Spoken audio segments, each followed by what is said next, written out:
So great guys, great. So as I said before, I've been teaching middle high school students since November 2016 after Standford FabLearn conference, and students have been learning different aspects of electronics and electricity, in which they have been building simple circuits, light emitting diode, and make browser ringing, playing around with Arduinos, and they've been really enjoying those activities. More especially, we taught them how to build their own things to be used in their project. And if you've seen some of my blog posts, I shared how students have been making their own capacitors, making their own resistors, and the concept of Kepler Tech Lab is to encourage students to use available materials so that they can make them or they can use them in their own projects. That's not exactly what we want, but we want them to make things locally, like to have a background picture of what they can make if they get an opportunity or if they can get materials. And after electronics and electricity, we introduced computer programming using Scratch, and students have been navigating through Scratch interface, and we started asking them what, like after showing them what they can do with Scratch, we asked them to write their own stories on papers, and we wanted them to know if they have their own stories, like 2 to 3 minutes, how to sound like if they can make it like into animations. And we showed them everything related to Scratch, how to grab sprite, how to add audio, how to like how to make the sprite moving. And we asked students to turn their own stories, those stories they written on papers, to turn them into animations. And they started working on animations, like animating their own stories. And at the moment, stories are still ongoing, and I cannot wait to share with you what they can produce out of their stories. And in February, we are also learning 2 engineering classes. We call them engineering lab. They are electronics recycling and computer programming and physical computing. They are 2 separate classes, and the way we enroll students, we post an application on our blog under a prize so that students can choose their preferred class, and so they can know the requirement of the class. Because in computer programming, you don't have like computers, much computers to name to students, and we want them to know if they prefer to take physical computing or computer programming, they have to bring their own computers. So we are going to launch those 2 classes at the same time, and I'm working on preparing lesson plans with other 2 guys who are interns and volunteers, and we are working really hard to get all materials done before then, so that we can be ready to launch classes on 20th February. So I cannot wait to share with you how classes are going to be running. Thank you, guys.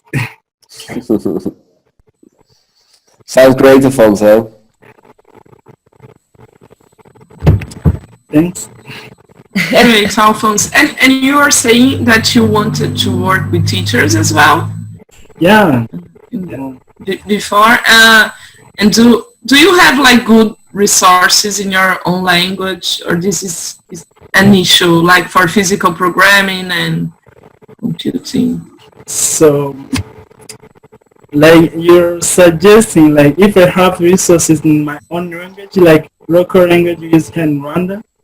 No, we use, we want students to have even technical communication, and we measure technical communications in terms of ability to present what students can do. And in Rwanda, it's really hard to use Kinyarwanda. It's our local language. It's hard to use Kinyarwanda since we are few, we are not so many, and even the country is mixed with Eastern African people. Like East Africa, we use we are commonly using English, and we want students to develop that kind of technical communication using a national language like English. So we develop our own materials in English.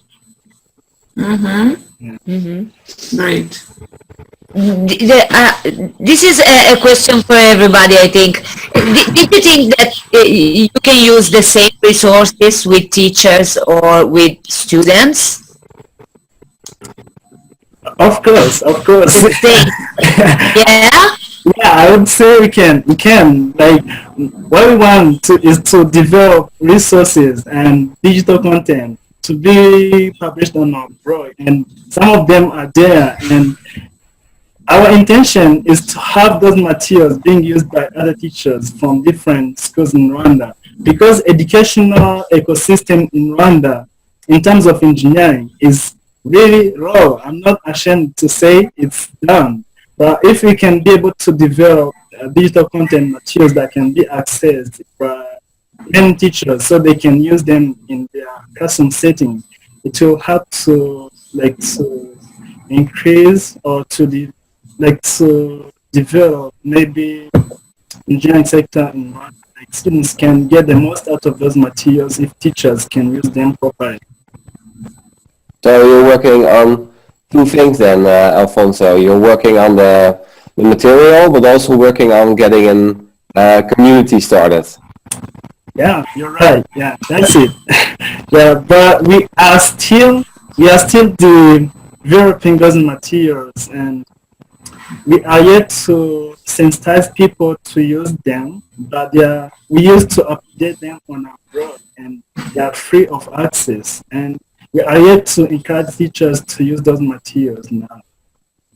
So we can see the materials you're using and developing. Yeah, you can. You can, like, when you navigate through kplateclub.wordpress.com under course materials, you can see different materials for energy class and for electronics recycling.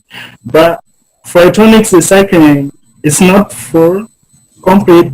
We are yet to post that part, but we have them in our Google Doc because we are still using Google Docs, and I have them in my own private folder, and I'm yet to post them on our blog. But we can access few of them on our blog. That's great. Yeah, and another thing, if you visit our web blog, also you can see students' work.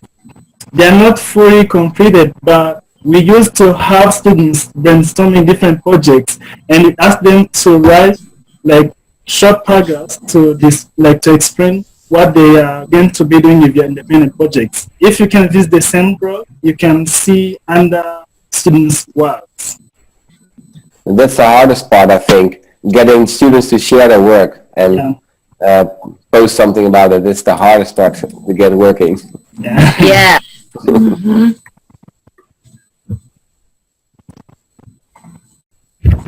And also, I don't know, but it's my time. Let me use it. So I want to ask a couple of two questions. Like since June 2016, I've been running this educational program, Kepler Lab, on my own, and I'm starting to build a team which can help me to execute this project. And I'm wondering if you have maybe some advice on how to assemble a knowledgeable team of staff who can work together to make something done. Like, I'm trying to build a new team, but I find myself asking myself, what can I do with these new people to get them used to my concept so they can be able to run the lab if and if. So do you have suggestions on how to build a strong team? I can tell you our secrets. Yes, yes. we don't bother as much with the technical details. So team members don't have to be really good at something. The only thing they're really good at is communicating, and they have to be passionate about what they're doing. I think that are the two main things to get going in the long run. Yeah, that's awesome. The other stuff that they learn as they go along. Mm-mm. I have no advices for you, Alphonse, sorry. It's fine, it's fine. I can tell you that the best team for me is the Coder Dojo team, and the most important thing for us is always have this playful environment. So everyone join the team because we have fun together. We are passionate about what we do, but we have fun too. And have fun while you are working and while you are collaborating with someone. I think it's very important. Yeah. So you have to play. Maybe you have to create some team play. I don't know how. I fully We do agree. Scratch. We send to other mentors our Scratch project and play using our Scratch creation. I fully agree with Sophia. We have, as a team, we have one night a month. We play with each other, do stuff, and there's no program. We just do stuff we like. One evening a month works really well. Yeah. Thanks, guys. And So, before we move to another person, and I'd like to know if any one of you have faced maybe some challenges to teach no technologies, like to teach technologies to no technologies to students. So in my case, it's my challenge. Middle high school students I'm teaching are not familiar with technology. Even most of them, if not all of them, have used computers for the first time when they came to Kepler Tech Lab. So I found it frustrating to teach such kind of technologies to people who are not technologists, and it takes a long time to get them used to using computers, like getting to internet, like finding information. And it took me a long time than I expected before, and I'm wondering if maybe you have faced the same challenges and how you use to overcome those challenges so I can maybe adopt your strategies. I have been working with like small kids, 8 years old, and many of them haven't used like the computer much before. So I was teaching Scratch classes to them, and I had like this idea in my mind. We are going to make some kind of stuff, but I saw they were like going to the Scratch website was really an issue for them. Like 5 minutes to be able like to write Scratch, and they got everything wrong. Like they misspell it, and it was a lot of time like to start creating something nice with the computer, because they had like they didn't know how to use it very well. But I taught them during 1 year. So for me, it was like a matter of patience somehow. And so in the first weeks, like to low the floor really to a low point, because you don't want them to get frustrated with using the computer, right? Like giving tasks that it's very hard for them to do, because sometimes we expect things based on our own perspectives, and like students have different backgrounds, and so I just like lower the floor a little bit and was like very happy with small things that they made. Really small things, but like sharing with the class and expressing, oh, how nice this is. In some weeks, they started to like dive into Scratch and to things that were more important for me than like spelling things. These issues became like, in some weeks, they disappeared. But I don't know. You are working with different age of students, right? High school, middle school. So Middle high school and high school. high school. Yeah, they are in two separate classes. Middle high school, they are of 12 to 14 years old, and high school graduates are over 16. Yeah, but I think like the way you use maybe to teach those kids, yeah, it's very interesting. Like how you started having them doing different things, like to get familiar, being familiar with using computers, and that's also what I'm trying to do. But the most challenges that I'm facing, they're not quite few. They are around 20, and I don't have even like up to 10 computers, and they sometimes used to collaborate on one computer when they're like 3 to 4, and you can imagine like half students like 4 students on one computer, and they have to know, like each of them has to know how to use maybe specific thing we are teaching them. Yeah, it's a challenge we are facing, but we are working on it so we can get them used to technologies. Yeah. Thanks, Cassia, for sharing. You're welcome. Alphonse, I use students as well to teach. When I use a new technology, I teach maybe 4 students, and I ask the students to teach students in return. So the next time you're at 5 with the new technology, and they can teach some students, so it can build up. Because when I'm starting a new technology and I'm teaching all of them at once, I get frustrated because they all have the same problems, and it's tedious to do. It's slowing the progress. So with a new technology, I tend to concentrate on a small group and teach them well, so they can help next time when I'm with a bigger group. Yeah.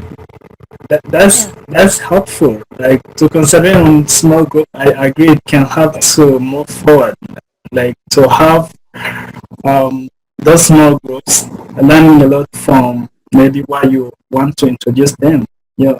Thanks. Yeah, and it helps you to keep the feeling that you're moving forward. Yeah. Yeah, that's true.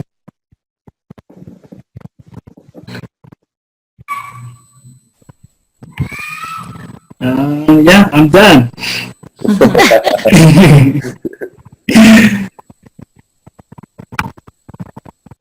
Who's next? I can talk a little bit. Yeah. Please do. So I live in São Paulo, in Brazil, and I teach elementary and middle school students. It's like programming and physical programming. So for elementary kids, I teach at private school where they have 2 classes a week for learning how to program, how to create physical programming.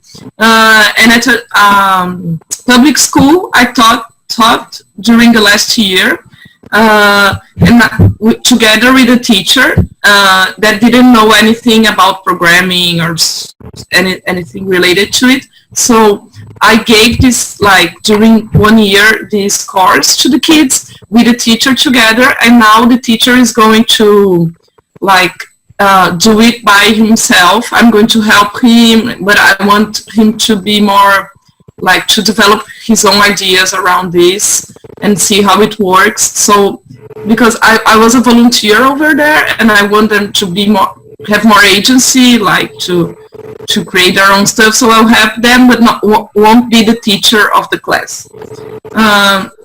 And some things that I'm wanting to do more this year is working together with teachers, because in my city, the Secretary of Education is giving 1 robotics kit per public school. So teachers will have, it's only 1 robotics kit, which varies. What can you do with 1 toolkit? But well, that's what we have, that's what I got. So teachers are very happy to start working with that. Many teachers, not all of them, I guess, but they don't have enough background to start working with their kids. And of course they can learn together, but many teachers doesn't feel comfortable to start a class without knowing the materials enough and learning together with their students.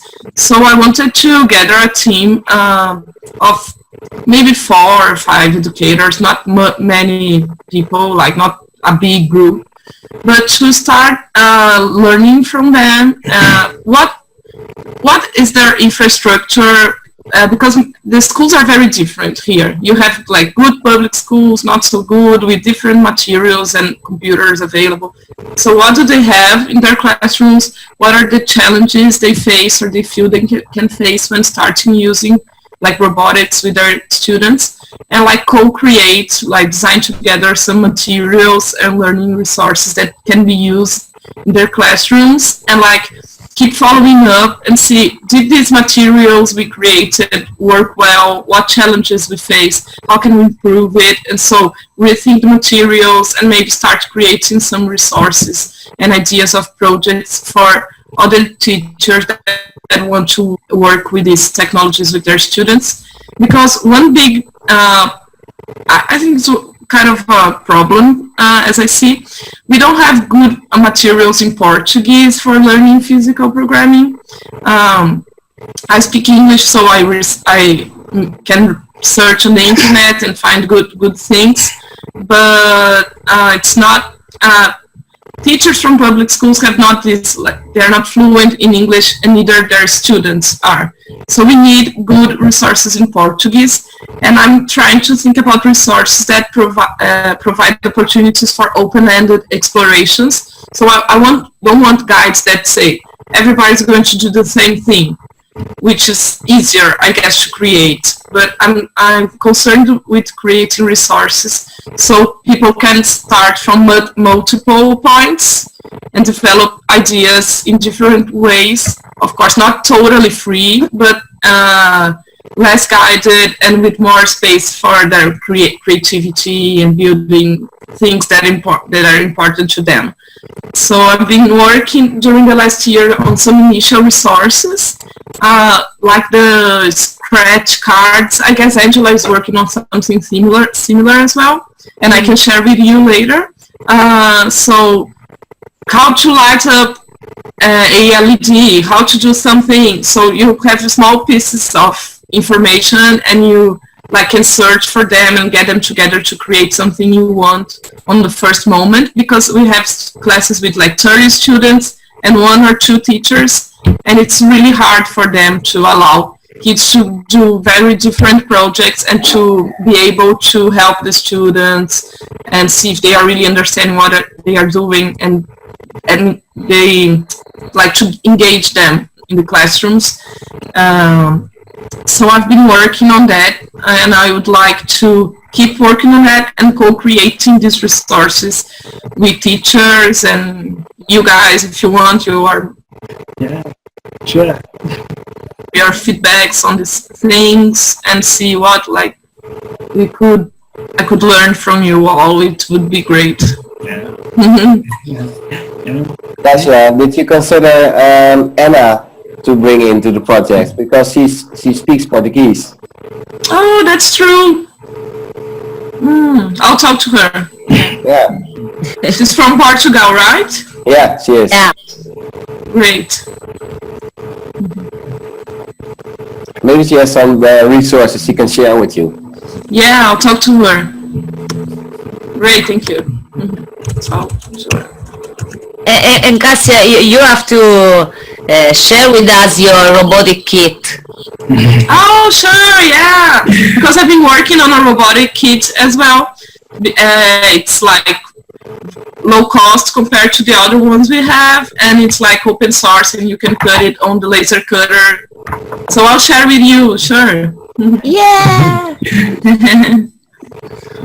So if it's not about to interrupt you, and I don't know if you are having like a reminder that we have 6 remaining minutes, so that the host Angela seems like she has got trial of Zoom, and it is only 6 minutes.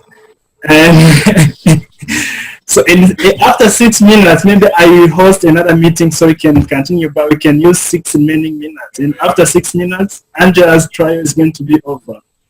Oh my gosh. And so what we have to do? We have to keep going until these minutes are over, and I will host another meeting. Okay. You host another one, Alphonse? Yeah, I will. Okay. No, I will invite you in another meeting so you can continue. Okay, Wonderful. great. Thank you. Okay. Next time you have to be the host from the beginning. You're good. You're good.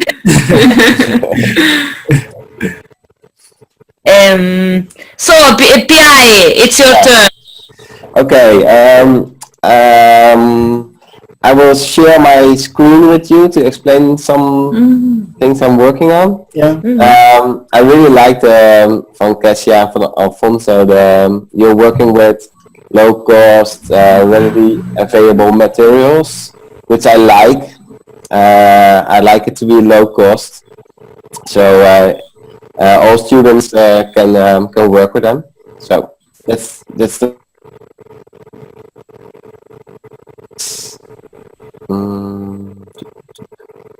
I can share my screen. How is it? Share screen. Yes. You see the screen? No, not yet. Do you see this one? Yes. Oh yeah. Yeah? Wait, yeah. Yeah. Okay. Right. So this is a picture. Can you see this? Yeah. So this is an iteration of the exploratorium material. With this is paper, and this is an LED, and this is some copper tape. You have to solder it, and I was thinking of the material of the exploratorium is really cheap and really easy to make. You make this sort of like little bits, but really cheap. But what's missing is the code, because it's this Scratch X to be used with the LED, and when you put them together, it's like a Lego. So you have the LED, and on the paper it says how the flat side goes over here. You have to solder this, etc. And there's a simple code to get the LED running. Attached paper, print it on the paper, so you can cut it out and make a booklet of it. And so you can do all kinds of simple electronic parts. And let me show you. I can do this. Do you see the same picture still? Yeah. Yeah. All right, I have to see. This is so amazing, PI. This is great. Seems awesome. Yeah. Wait, I have to show you example code. Really simple. I'm hoping so students get an idea of the. Do you get another picture now? Yeah. Yeah, the Scratch X. Yeah. Super simple. This is the LED blinking, and I'm trying to get all kinds of codes really simple with the electronics. So the first step is solder the cards. The next step is to make the sample code working. So you have an LED working, and I have also sensors. So get a sensor to do something, and then if they do lots of these simple things, they can start combining. So you can start combining a piezo element with an LED or an LDR with an LED, and so you have to start figure out the code, because the sample code, you get it, you get the idea, I think. This is. I hope.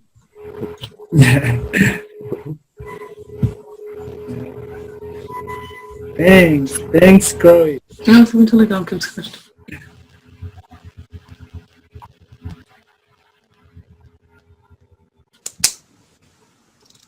Guys? Yeah. Okay, so You know, I like your idea. It's wonderful. I think that it's in the in the computational tinkering area very well, because you have to tinker with the code, and then you can tinker with the hardware, and in a very easy way you can create very complex project, or only experiment the basics. It's very nice. I love your idea. You know that I want to add the third part of the card, where kids can share what they create. Yeah, But it's a really nice after that, addition. I think it can be a very nice journal.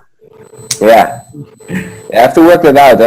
I'm putting it in. This is a really nice addition to the idea. I think some space for students to write down their thoughts when they're working on it. Yeah. So guys, I like to. we are less than seconds. I have to end this meeting so I can launch another one. Yeah. Okay. Okay, bye. See you in seconds. Yes, yes. Great. So I was telling Pi, I love his idea, and it's something I was working on, not exactly like this, but like trying the scratch paper ideas from the Tinkering Studio guys too. And I think this idea of having a little piece of code together is very helpful, so they have a safe place to start, and they can start tinkering with other ideas based on something. They don't have to figure out everything by themselves first. They can start with a safe piece of code, and then starting, like, understanding what the code do, and developing ideas from that. Can I just share 1 minute my screen, then we can go back to PI? Yeah, Let's sure. see. Share desktop. Share. Do you screen? It's That's coming. Zoom. Yep. Okay. So I was creating this for my kit. Do you see here? Yeah. Yeah. So this is my kit, something like this. We have the Arduino box with the small pieces of, you have LEDs and other stuff. So I was creating this card. There are two sides. So in one side you see what do you want to do, like light up a LED, and then you see how you connect it, and like the small piece of code, and try it, and like going further. So can you like turn on two LEDs if you want like to go further? So I was making for the buzzer, and like how to blink the LED and how to blink forever. So use a button to change the colors of the character. So I was working on some things like similar to what you are working. So I'd love to hear more about it in the future. And I will go back to your screen. How can I stop it? Stop share. Okay. I like the can you do part of Cassia. So you're challenging them. Yeah, like to go further. So they understood how to make the LED blink, but if you want to make two of them blink, like you have to figure out. So I understood that I have to use this piece of code, but I have to connect the LED to another pin and like make this code for another pin, or go further with their ideas. So Yeah, that's nice. Maybe I can steal that one. yeah, sure.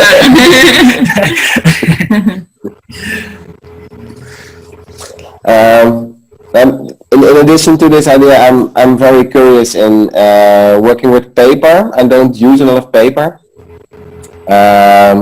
Again, to keeping the cost low, or cardboard. I use a lot of cardboard, but I don't use a lot of paper. And I was intrigued by a documentary on origami, the Japanese folding art. And maybe there's something in there to combine with the idea I just showed you and start building stuff or robots with paper and simple. So every student can keep their robots and take it home, because I think it's really powerful when you can keep the stuff and work at home going further. What's Cassia doing?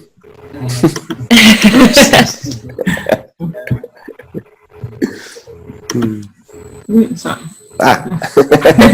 What were you doing? My video is not so good, so it's like very cut. So I was seeing if it was better, but no. So I'll get my video again. But I'm listening. Do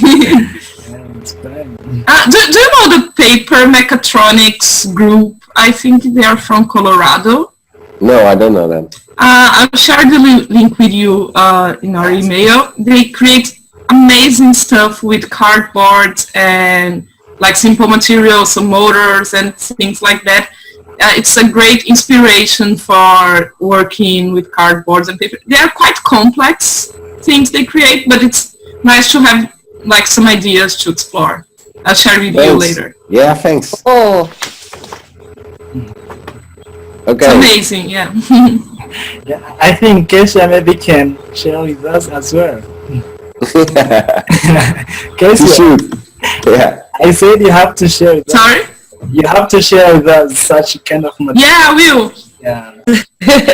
Yeah, I will send you guys an email with this. Thanks in advance. maybe if it works better, we can create a Slack group or an Hangout, so we can share whatever we want. I don't know if you use Slack. We use it and it's very, very, very nice. Yeah, I do use it, and it'll be interesting to have Slack group. Yeah. Let's do it. Great. Yeah. Great idea. And maybe I can just put one addition to the idea. If this is working, I don't know. I have to prototype it with the children. But if it works, we can do the same thing with Arduino code or with Python, or so it can be a sort of ecosystem. If they're used to this kind of work, we can easily replace the Scratch code with Arduino code.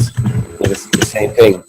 It's a great idea, and for kids like to want to move on to other languages, right? It's great. Yeah, awesome. Wonderful.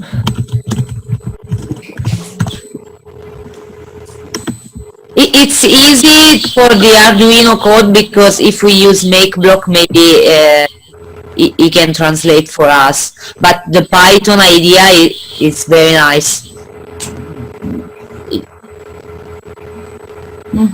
Have you been using the MakeBlock coding, like the Scratch? Do you have any problems with that? I used it to program the ATtiny. So I made my programs in Scratch and have them translated in MBlock to Arduino code. And the only problems I found was the libraries, the standard libraries, seem to be added on top. You have to remove them, and that's about it. Then it works. So I have ATtiny programs with Scratch, but it's a kind of a workflow because you have to you can prototype it in Scratch X, then you have to make it work in MBlock, which is a little bit different than Scratch X sometimes for some parts, and then you have to do some little tricks like removing the libraries, and server libraries are kind of hard, so not everything works, but for simple LED with sensor projects it works really well. So if you teach the children all these kind of programs, they can put it together, but it's quite a project to get working with the kids, I think. I'm using it because I use the MBot robotic kit, so I have to code with the M block, and it with this board it works very nice. I don't have any problem. Okay, because I tried to use it with Arduino sometimes, and I found some problems, but I guess they are launching new versions of it, and I haven't tried them, so I'll try to go back to it. What operation system do you use? Oh, they didn't have for Linux, right, in the past? I don't know if they do now. No. Yeah. Now, I use it with Windows, and that's an issue because in public schools we use Linux, so not so good. Yeah. But Because maybe in the future. we have the MBOT robots too, and with Windows it's kind of buggy. Ah, okay, with Windows. Yeah, it freezes up, or the move all motors forward. You can separate commands like motor 1 or motor 2. That works perfectly, but the combined one, all motors, it doesn't work in Windows. Just freezes up. All these kind of little bugs. I think I have a lot to learn from you guys. Like, I'm yet to start with physical computing, and I can imagine you're expert. I have to learn a lot from you. Yeah, I'm not. I'm not sure. You're not sure. I'm a psychologist. Anyways, thanks for sharing. Thanks, PI. Great work. Angela. So, Yeah. okay, so right now I'm working with a lot of hardware because I am developing some resources for robotics in general. In Italy right now, this hardware is the most buyed, so I hate it because you can do very few things. You can create some toy cars and then nothing else because the wires are very short. So you have to set up in the way they want you to set up. And I think it's very difficult to introduce kids to robotics if you don't give them the chance to create whatever they want. So I'm trying to develop some curriculum for my classes, but for teachers too, to introduce this kind of hardware in a creative way, a more creative way. So that's the main part of my job right now, but I am developing another kit for robotics with the ESP360, and I want it to be wireless because I think my kids want to have the chance to create some more biggest project. I saw them choosing cardboard and big things. They don't really like these little tiny things. And so right now we are developing this kit and it works very well. We are creating the Scratch interface so kids can code it with Scratch. And I'm working on is not so an extraction booklet, but more a journal where kids can write and imagine what kind of things they want to create with every single part of my kit. So they will have the explanation of the part, what the LED does, what the motor does, what the buzzer does, and so on, and then a sample of the code, and then all the space to imagine and create, and then I will guide them in a more design thinking process where they can create more complex robot, or they can finalize their initial ideas. So that is in my mind. I'm working on it, but I think it's the more useful way to introduce them to hardware. Agree. And these journals are going to be online or in paper? And both. I think both, because I want every kid to have his own journal in the box, but maybe for teacher is better if they can download it and print it in the number they need.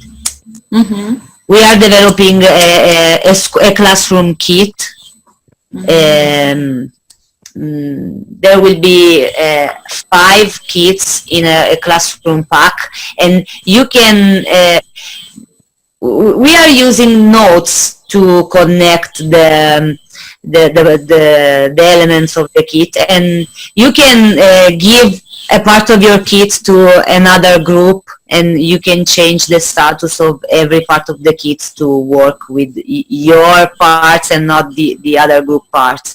And that was the most challenging part.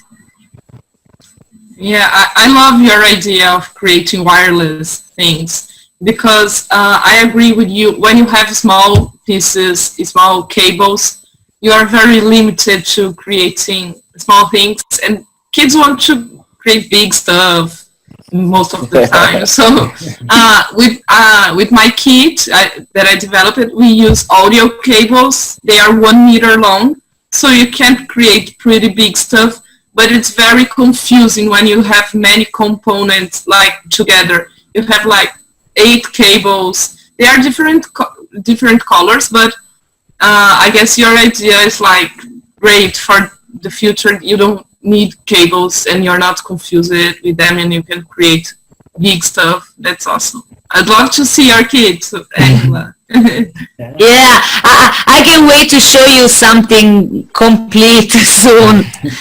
Great. It's very difficult because we are working on it in our free time, and we don't have free time because we have the Coder Dojo for the free time. So It's a great idea. and we are very slow in developing it. And I saw on Kickstarter a similar kit right now from India. I've saw some projects like this on the Kickstarter in the past, but they were so expensive. I don't know this one from India, I haven't seen. But like one LED, I don't know, $10. Like, they were so expensive. I was shocked. No, I want this kit to be low cost because you have the Lego We Do, the Lego Mindstorm if you want to spend some money. So Many options to spend your money.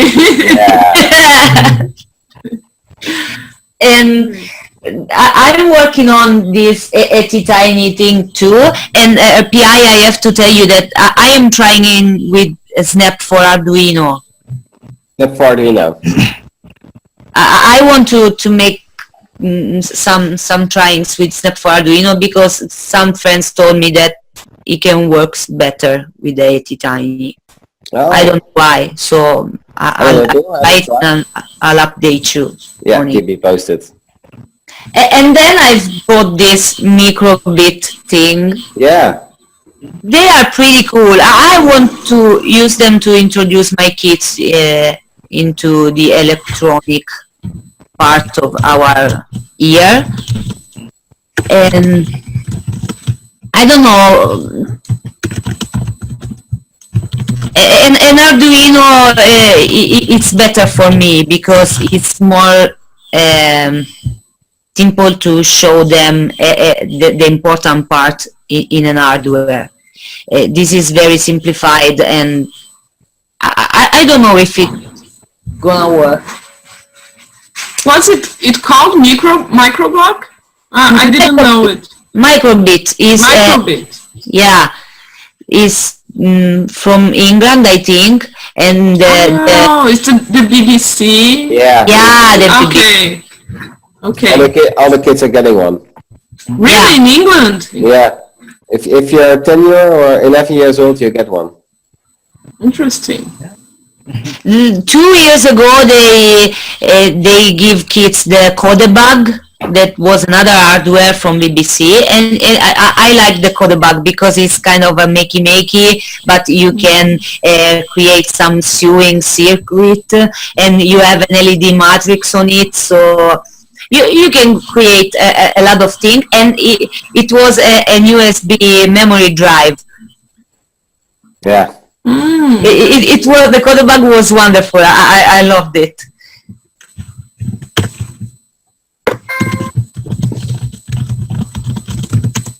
So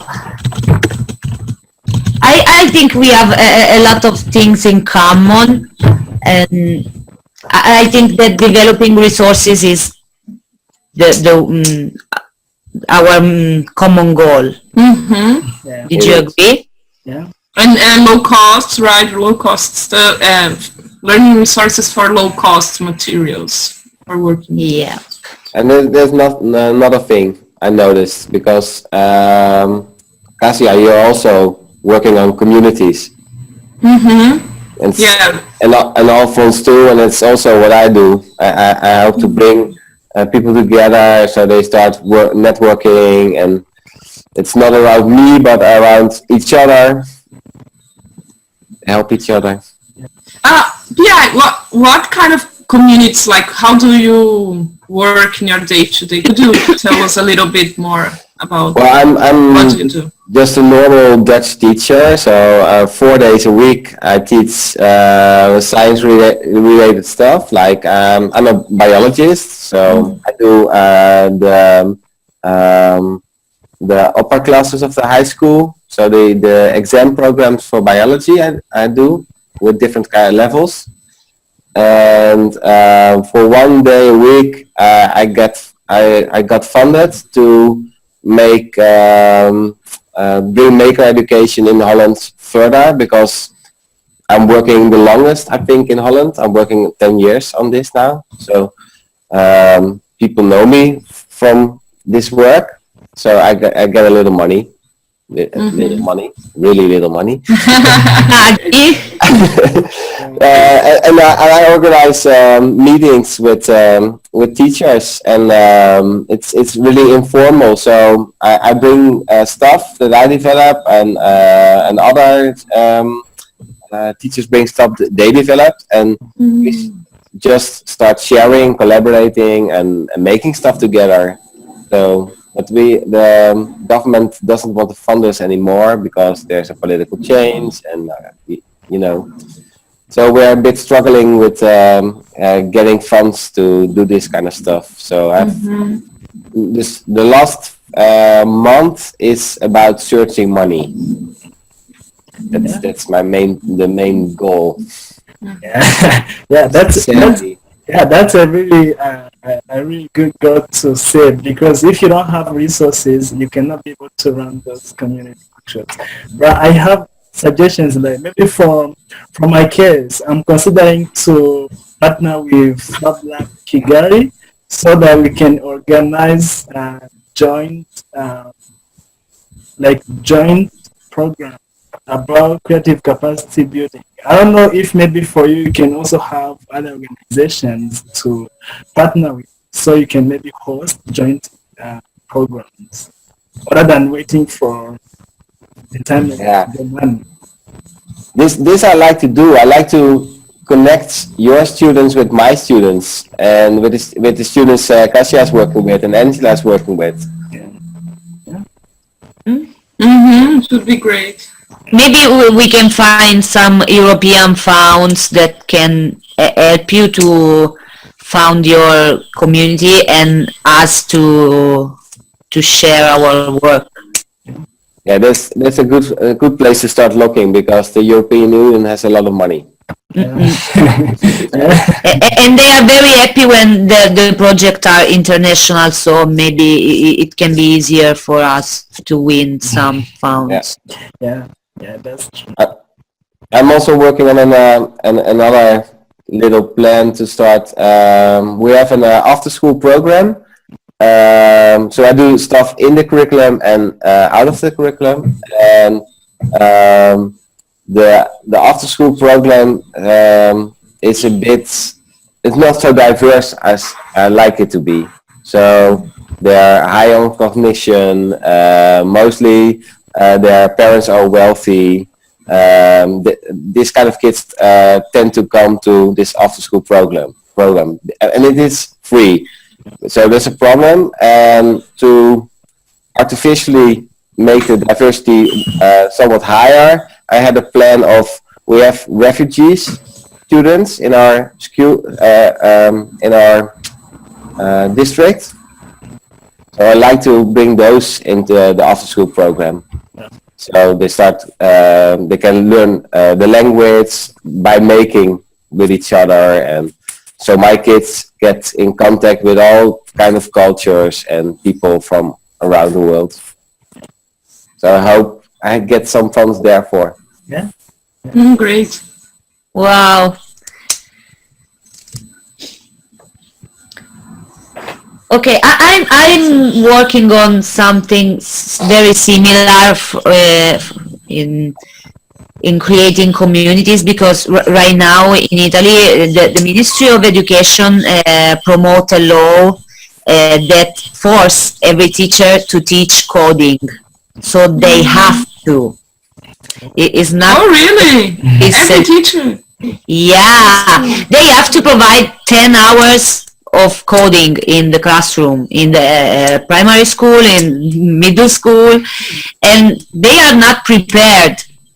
So right now what happens is that they are searching for Italian resources on how to teach Scratch, and we have very few of them, and they are kind of following these few books we have step by step without and adapt the activity on their classroom. And they feel very lonely and unprepared and very scared on this rapid change that the government are asking them. And so what we are trying to do in near my town area is to create some kind of Scratch educator meetup community. So teacher have to study right now and to upgrade their knowledge on Scratch, and they call us very often. So instead of giving them some lessons on how to teach Scratch to their classroom, I choose to let them design their own lessons. Yeah, right. And we are using the same structure of the Scratch Educator Meetup. So you're doing to them what you hope they will do to the students. Yeah. Right. And I hope they understand this trick. This is the thing with teachers. They struggle with it. They like to know everything and control the kids, what they're doing. This is the first thing they have to let go, I think. It's hard. Yeah, and they are very resistant in creating communities, in collaborating with other teachers too. They are very competitive, so if there's someone who is better than them in Scratch, they are not so open-minded to learn from the other one. No? No, right now, no. We are working on creating communities and to let them feel free to join the community, even if they don't have preparation on what we are gonna do during the meeting. But they are very scared, so it's very difficult right now. Yeah, I can imagine. But I think that creating communities is very important if we want to give them the autonomy to use and to teach with technologies. That's interesting. I want to start working with teachers, so I'd love to hear in the future some ideas from you, how to start that. And I'd like them to create the resources to use with the kids. So I think we have similar points. So. Yeah, so Anja, like apart from maybe working with teachers and struggle to get them used to materials, you want them to know how to deliver to students. What other challenges do you face? Right now, they are very, I don't know how to say. What challenges me most right now is helping them construct a sense of usefulness on sacrifice their teaching time to teach coding. Because for most of them, this don't make any sense. All the teachers from all subjects. Yeah. And do they get some time to develop this kind of? Yeah. It's my dog. Oh my God, so cute. He's very curious.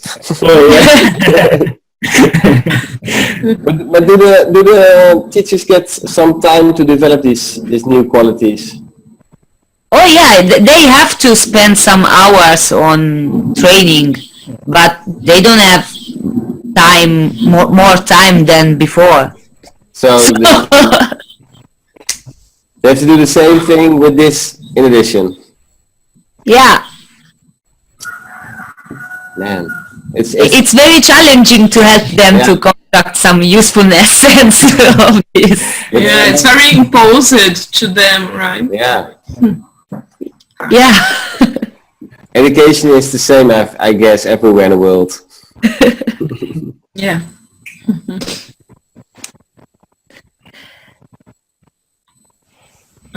So what do you think could be our next steps? We could create like a Slack group. Yeah, and maybe a Drive folder. A Drive folder, that's great. Yeah. Create a Drive folder.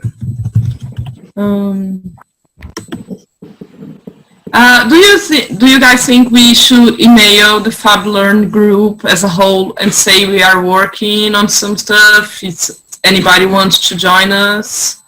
I don't know if there is anybody else interested in this theme that is not here with us. I think we should. Yeah, we should. Okay. Yeah. We should maybe update others what we've done, and if they're interested, they can join us. And even I was thinking maybe if Anja is interested, since she could need this meeting, she should maybe write a blog post about the meeting and then share with the community this video so they can see what we're discussing.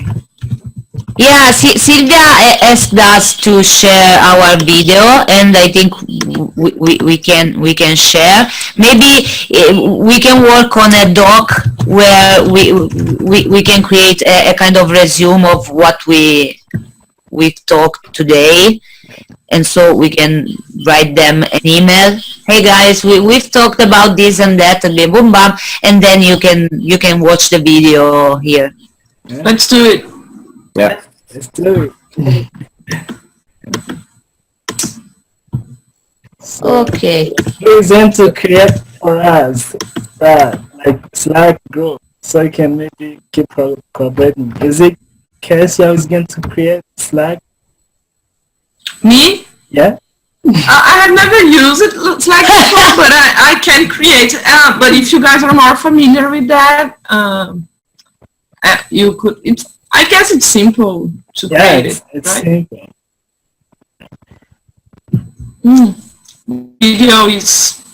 I cannot see you or hear you.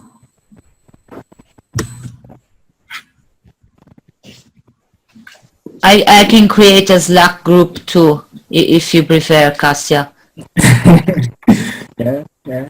Or it is a way for Cassia to learn how to use Slack. Okay. I lost my connection for a few minutes, but I can do it. Okay. So, guys, we have 5 remaining minutes. As I can see, also I have trial, and we have 5 minutes. Yeah. I like to say I'm very happy to work with you. I'm extremely very happy to work with you guys. Yeah, thanks Angela for setting this up, and thank you guys for sharing everything. I think it would be great to work with you. You have like there's diversity, but there are also very common interests. So I guess it will be great. Yeah. Yeah. Yay! Great. So